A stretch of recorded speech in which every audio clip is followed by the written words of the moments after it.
Hey guys, so welcome back. We are back with the Allen house. So far what we've read, she is moving to Hawaii. Her and her husband had got a divorce, and so she's moving thousands of miles away from everyone to start over, to start a new life, which is pretty cool to me. So, let's get started and see what else happens. That's odd, she said. Maybe her real estate agent had decided to meet her. Amy had asked for her flight information, but Charlotte hadn't heard anything else from her. What's odd? The driver asked. He turned to look at her with concern in his eyes. Are you sure you want me to leave you here alone? Charlotte wasn't sure of much anymore, but she nodded anyway. If you could help me with the bags, I'd be grateful.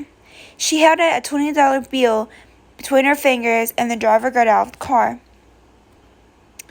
Taking another look at the huge, bulking black SUV, she determined that Amy would never drive such a thing.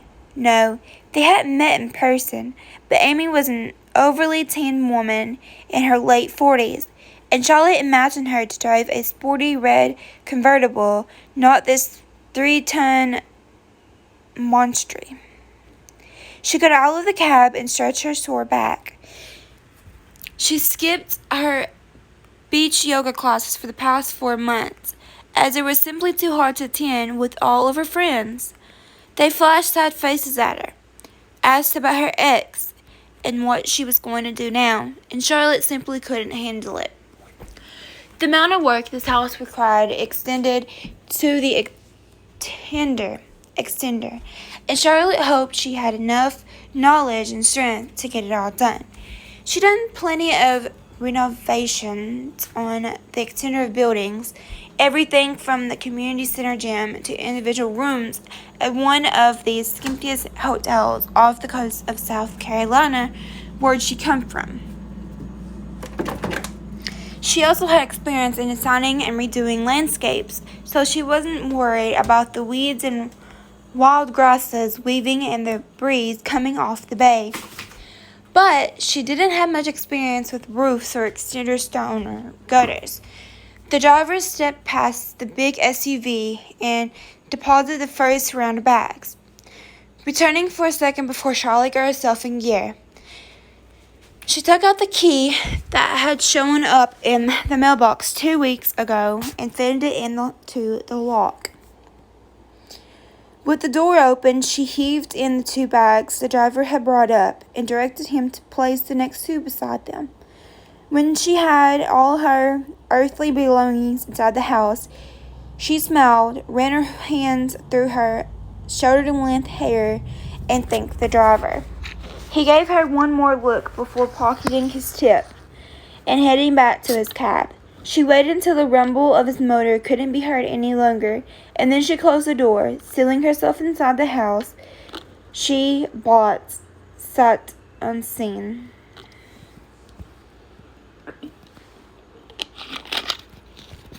Okay. She pushed her breath out and turned to face the rest of the house. She'd taken one step when something changed from farther inside. Hello? She said. Nowhere near loud enough for anyone to hear. Heck, she could barely hear herself. Something hissed, and then the very human sound of a grunt followed. Charlotte's heart wretched around inside her chest. There was someone inside her house. She entered the kitchen and stepped around the bar to find a pair of masculine legs and a torso sticking out from underneath the sink.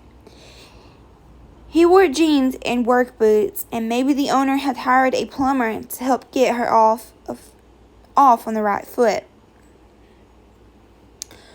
Well, we have to do something. His light blue t-shirt was soaking wet, sticking to impressive muscles in his arms and chest. Whoever this plumber was, Charlotte hoped she would have another need to call him. He crawled back under the zinc and started clinging around. The spray listened by about half, and he grunted again, finally manhandling whatever connection was leaking into submission. Charlotte wiped her face, her fingers coming away, smeared with black. Her past self would have been mortified to be seen like this, but her getaway base self didn't care. She expected problems at her new house. She just hadn't planned on them being 220 pounds of man flesh. Dripping wet man flesh. She swallowed as the plumber got to his feet again. "Who are you?" she asked. Maybe she didn't want to hire him again. A plumber who didn't turn off the water before he started working didn't seem all that professional. "Dawson Dane," he said, expanding his soaking wet hands for her to shake. He wore a couple of days' worth of hair on his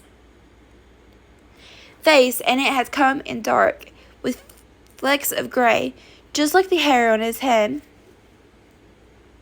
Oh my, he was extremely good-looking, and his deep brown eyes glittered with one of those aloha greetings. "And you?" "Charlotte Madsen," she said, almost tipping off her new last name. Well, it was her old last name, and she hadn't used it for a while, so she was still going to get used to introducing herself with her maiden name. She shook his hand. One more question to ask him. "What are you doing in my house, Dawson?" He blinked, not bothering to wipe any water from his eyelashes. "I live here,"